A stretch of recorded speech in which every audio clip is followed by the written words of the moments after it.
Sa kilalang pandisalan dito sa Marikina, nakilala din bilang isang chess plaza.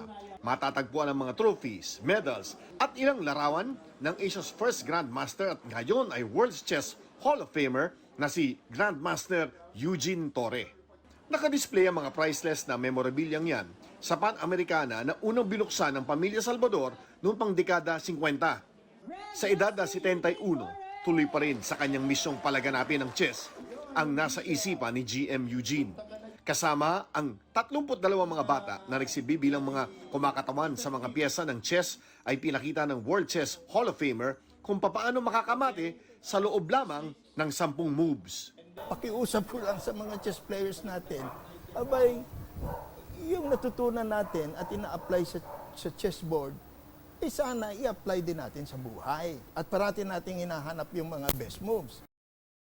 Di lang pang Mother's Day bonding, pang throwback din ang roller skates na outdoor activity ngayon sa Paseo de Rojas sa Makati. Dito, napiling dalhin ni John Antipino ang kanyang pamilya ngayong weekend.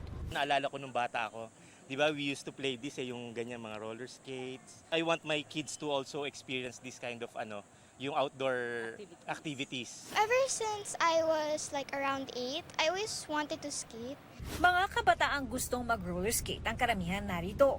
Di nila iniinda ang bawat lagapak at bawat dapa dahil worth it naman daw matuto.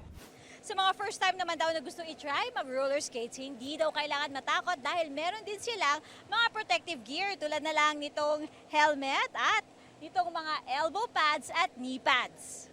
Dagdag 50 pesos lang daw ito mula sa 200 pesos na renta ng roller skates kada oras. Sobrang freeing niya. Tapos, it's new to me and fun. Masaya siya kasi yun nga, it brings back our childhood. Ang pinopromote po ng activity na to ay for family bonding po. Pwede pong pumunta sila lahat dito. Open po to para sa lahat. Pwede itong subukan sa Paseo de Rojas tuwing linggo, 10 a.m. to 10 p.m. Mga kapuso, manatili nakatutok sa balita anumang oras. Mag-subscribe sa GMA Integrated News sa YouTube. At sa mga kapuso abroad, samahan nyo kami sa GMA Pinoy TV at sa www.gmanews.tv.